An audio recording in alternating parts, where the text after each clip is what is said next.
Veterans, so many veterans on this Notre Dame team mixed in with some great young talent. Here's Angrick.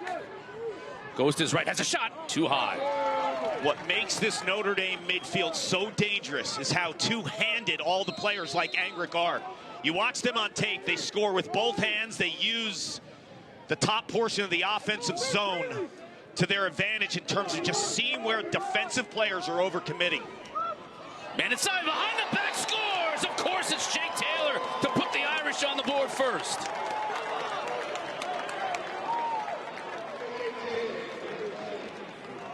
This is big for the Irish because when you defend Notre Dame, you have to deal with Jake Taylor inside. You're going to deny him the ball, or you're going to come off of him and support these matchups. Maryland is deciding to slide, but when Jake Taylor's in slide, he's one of the worst players you can leave because he's automatic. And he shows you the backhand ability. Notre Dame loves it. 12 in white.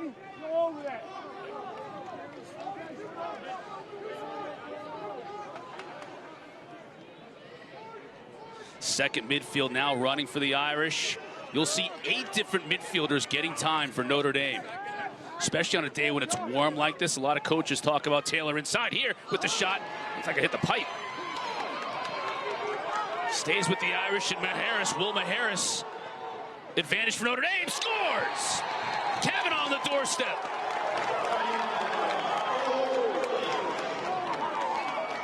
They're moving at lightning speed here early, Cart.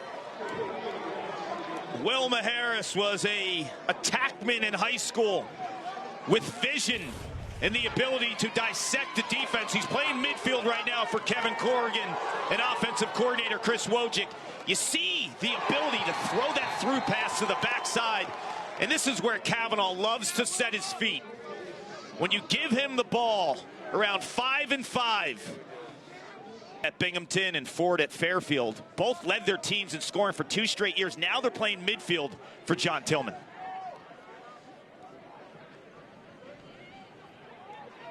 That's Keegan right there, 36 in black, over to Ford. Got a shorty on him down the alley. Now the slide comes with Nate Schwitzenberg. New name for the Irish, 27. I know you really like the way he's played this year. He's been terrific the first few games. But you look here, score! It's Eric Spanos, puts the Terps on the board.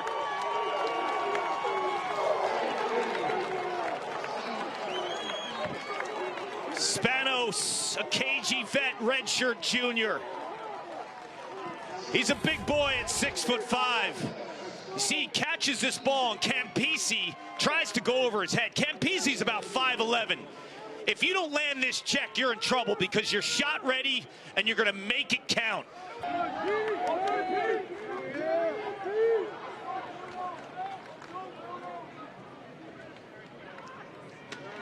The freshman, Picorni. If you're a freshman and you're getting run on either one of these two teams, Clark, you're a heck of a player. Yeah, Picorni, 80 in white, has some of those stick skills and crazy shots like Jake Taylor. I mean, behind the backs, wraparounds. He's got the hands. I asked Coach to describe his play, and he said, score by face-on. More on that later.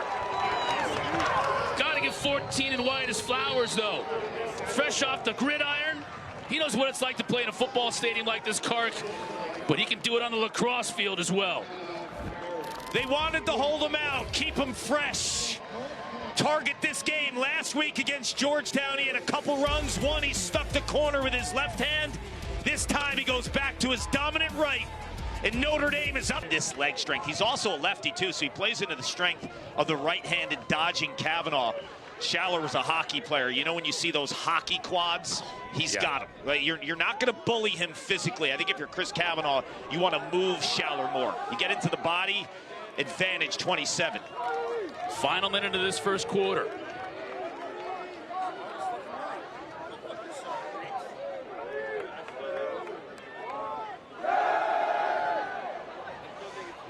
And the Terps take full advantage. Spanos, for the second time today, finds the back of the net. How about the deception of Eric Spanos? His ability to lull Schwitzenberg to Sleet Cutter, right? It looks like he's catching the ball, and then he plants his foot to get underneath him. How quick he changes the direction. Looks like it's just going to be a catch and a transfer. Who's also the new bagpiper. And I spoke to his parents yesterday on the plane. He took the offseason super seriously with the bagpipes. I'm not kidding. Yep. There's a gentleman named Sebastian who runs the bagpipe club in South Bend, and he spent hours and hours refining his game. Quinn's going to be critical. I don't know. I think Q's already given him the seal of approval already early on. It's only March 1st. Again, Schultz takes a shot and scores.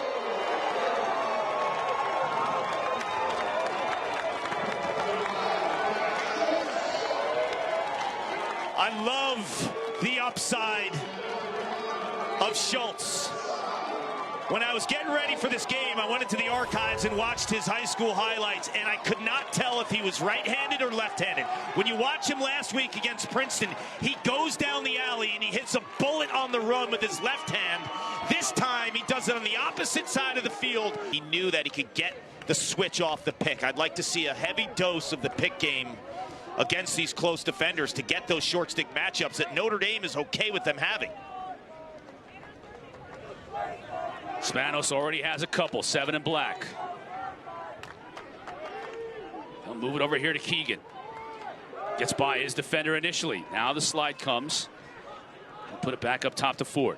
I'd like to see Keegan on the other side being a lefty. He's losing his angle on the dodge by going back to the left hand when he starts at this upper right side. Now he'll work to the other side as Ford tries to get it inside. He does. No angle though for the shooter. Now he finds one and scores.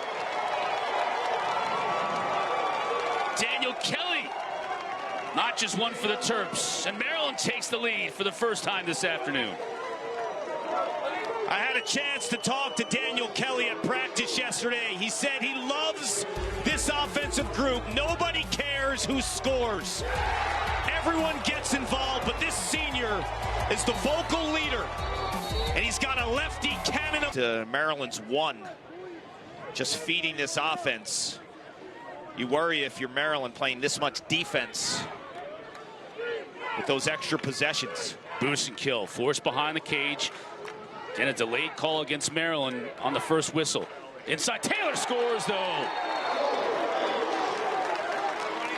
And Jake Taylor makes certain we won't get an opportunity to see Notre Dame man up yet this afternoon. They'll wipe the flag off. We're even at 4. Yeah.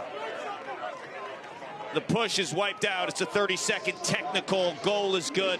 You have to make a decision. If you're going to not slide from Jake Taylor, you have to be like saran wrap on him. You just can't go.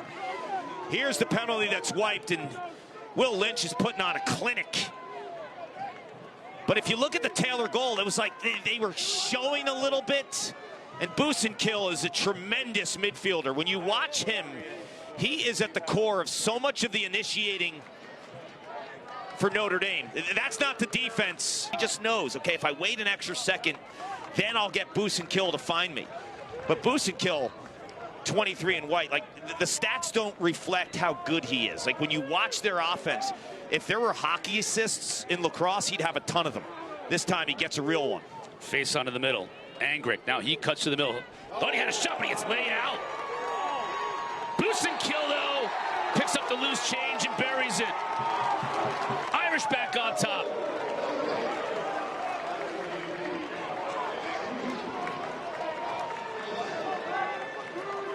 The Terps play this well from a physical perspective, but the ball gets dislodged and an unlucky bounce. That's a good, hard play. Oh, wow. Angrick is able to hold on to that ball. I thought the ball was dislodged the first time I saw it live. This is a tremendous play by 10 in white. Look at Angrick. Hold on to the ball and find Busenkill. That's amazing. Did that last week against Georgetown. You saw him doing some like traditional midfield type dodges, sweeping from across the top part of the offense. Yeah, it's like, oh yeah, I got 3 here.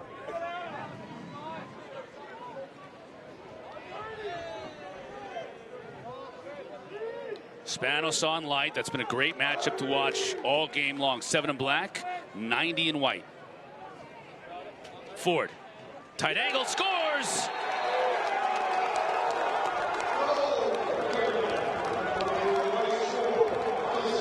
This is exactly my point. You don't need a pick if you decide to go with this type of matchup when you have Ford, who has a short stick on him right away.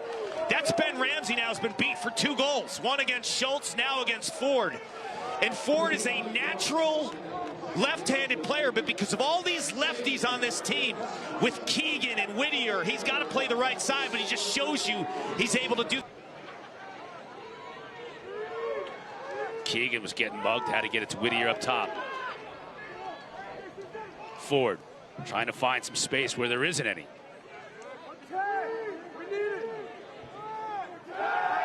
Ten to shoot. Spanos gonna have to make something happen here. Has no angle. White shut it down. But he gets it up top. Ford scores!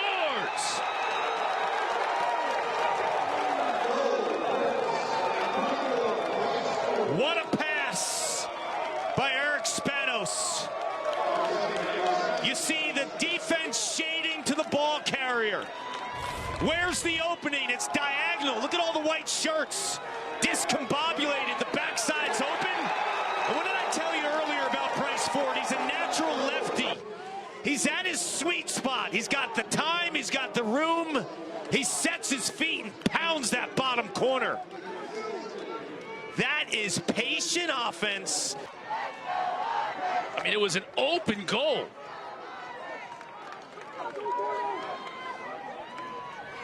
Like a 2-on-1 in basketball. Here's face-on, makes one man miss, then gets the ball knocked out of his stick. What a grounder by Schaller. Terps in transition. Oh my goodness, Daniel Kelly lights up the crowd here at Bobby Dodd.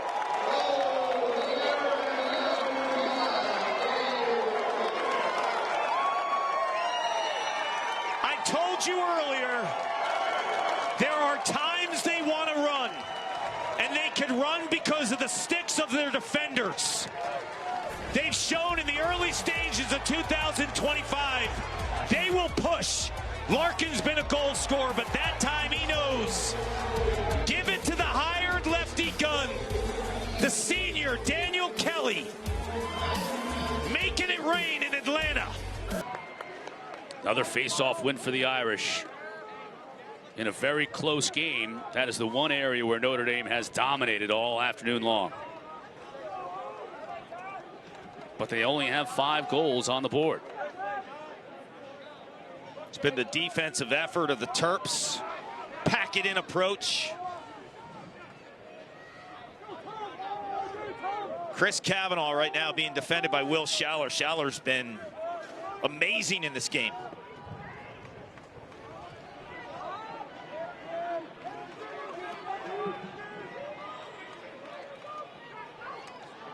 Well, you get them the ball there, and Jake Taylor doesn't miss.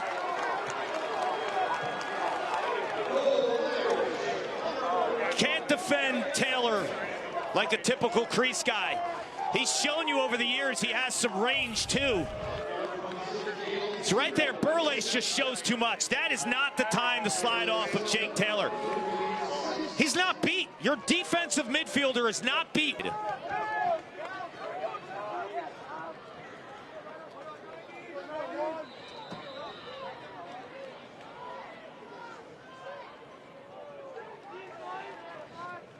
Light covers so much ground because Urksa is a jitterbug 10 in black, and light 90 is matching his feet. It's like long strides against choppiness. Spanos beats Alakwa. Now the slide comes. From distance, it's Schultz. His second of the day.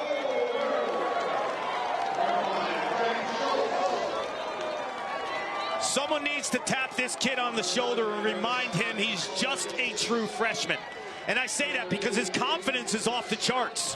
When I watched him last week against Princeton when he scored 2 goals, he was going to the rack like it was a summer league game. Like, he is going. He's not going to be denied. Spanos again prized the defense, gets the eyes up. Left has a shot here, opted not to take it. Had an alley there. Now face on. Slide comes. Kavanaugh, inside of 10 to shoot. He's got to make something happen. Flies through the air and scores! And it's good!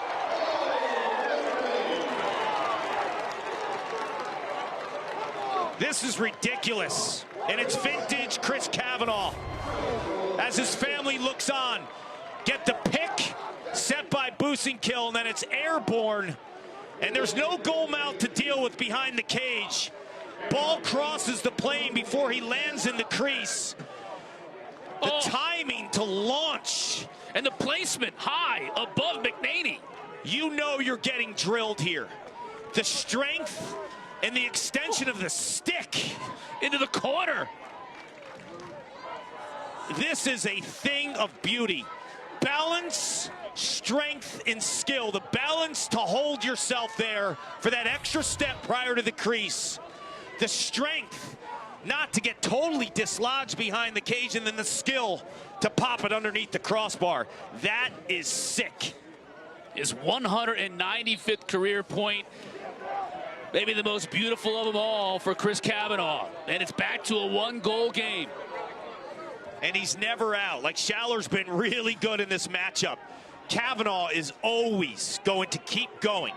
110 miles per hour. That's another offsides by Notre Dame. That is uncharacteristic of the Irish. Quick start here for Maryland.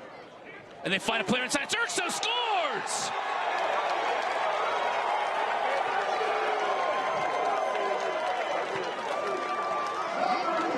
Disastrous turn of event after the gorgeous goal from Chris Kavanaugh. And it's back to a 2-goal advantage. Second box violation in this half.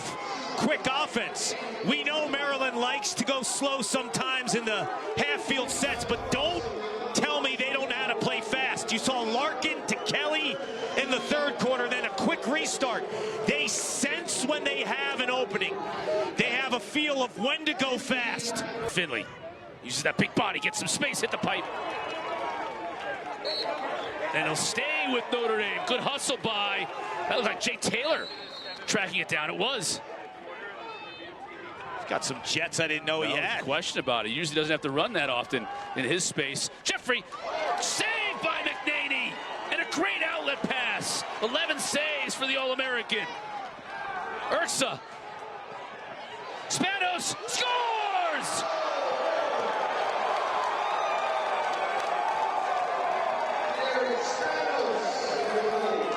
Connor, this play has a little bit of everything. Watch the patience of Logan McNaney. I mentioned it off the top in the open. He sits on shots. He relies on his technique. Look how deep his stick is. Just sitting on that shot, not jumping around. Then it's transition once again. And look at the underneath. Whoop! Take those extra steps. Keep that angle popping. Spanos has been insanely productive in this matchup.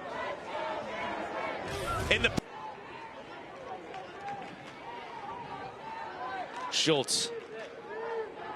He has introduced himself, if you didn't know already, to the college lacrosse world, 5 and black today. I watched him last week, and when I spoke to John Tillman this week, I said, wow, 5 as a freshman, like the confidence that he plays with. Only enhanced by the fact that he gets to play with 7. Spanos now on the run, save made by Richard Ellie. He's going to try an outlet quickly. Shoveled over to Taylor. Great pass inside. Kavanaugh's not going to miss. Taylor's usually on the receiving end of passes like that. Yeah, Taylor spot feeds Kavanaugh, but Will Donovan with the little goose play right there. That goes unnoticed. You won't see it on the stat sheet. Will Donovan just gooses it to Taylor because he knows there's some pressure behind him. Give it to Taylor, his hands are free, and Kavanaugh times that cut perfectly. And he shoots. Lynch back of the faceoff dot. With Lynch, this game is right in reach for the Irish. He's been putting on a clinic in spots today. Beats Crater that time, 14th win for Lynch.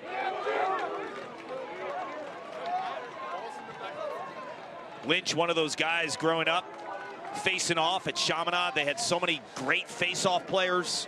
Machado Rodriguez at Yale, James Ball was at Georgetown. So Lynch was a regular midfielder. Got to play both ends. A lot of tread on the tire right now as a face-off guy.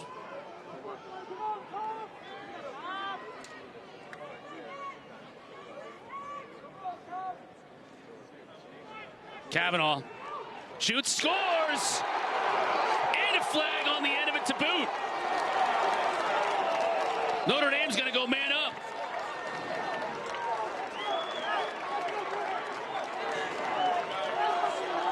You can knock him down, but he's getting back up. There's no question about it. He's been amazing in this fourth quarter with 3 goals. Dodging in the last 2, shooting. He gets popped. It's good. After the goal, black, number 6, late hit, 1 minute. It's a dead ball penalty. No face-off, Call's going to go against Gravino, Paul. Yeah, we're going to take a look at this. Kavanaugh with that little hitch move, too. When he drops his plant foot, he gets some... Now inside, try to force feed it in. That's not where you're going to have success against this defense right now. Whether it's all even or man down, they are packing it in. Inviting the outside shot. So who are the outside slingers? Dobson was one of those last year. He's not on the roster anymore. McDonald can opt to shoot it instead. He passes it off, and it's a short-handed goal from Maryland, and a flag on the end of that goal.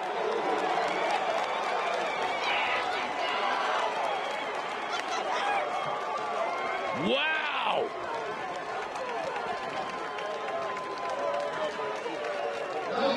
Larkin and McDonald are as good of a duo. wiped out.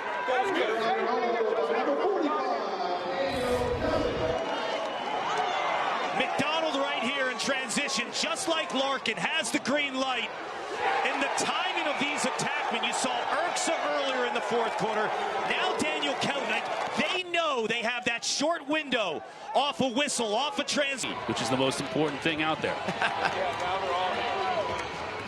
But it's great. It's great for the growth of the game. I mean, 20 years ago, there wouldn't be stars on this field that are local guys, right? 20 years Brady ago, Urksa, Fisher Finley. I mentioned to you, I used to call high school lacrosse games here locally over 20 years ago. There were 6 teams in Georgia in 2005. There are over 126 teams now in this state right now. Give a young kid in the stands right now a dream to watch this and say, I want to be doing this one day. And that's what it's about with these neutral site games. And when you go to places like Atlanta, Georgia, you have that opportunity. Face-on, scores on the run. There he is, 14 in white.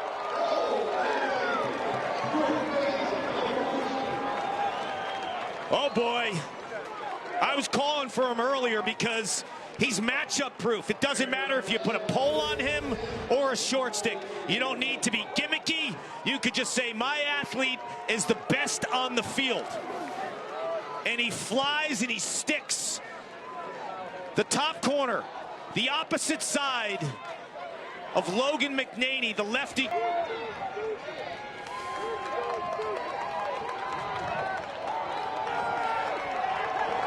High up in the air to the far end as the clock hits triple zeros. The Maryland Terrapins exact a little revenge after losing 3 in a row, including last year's national championship game here in Atlanta. And they take a hard-fought 1-goal win over the top-ranked team in the country, the Notre Dame Fighting Irish. The team concept is real. Mike Phipps, the offensive coordinator for Maryland, has this unit buzzing. Jesse Bernhardt as a defensive coordinator, and the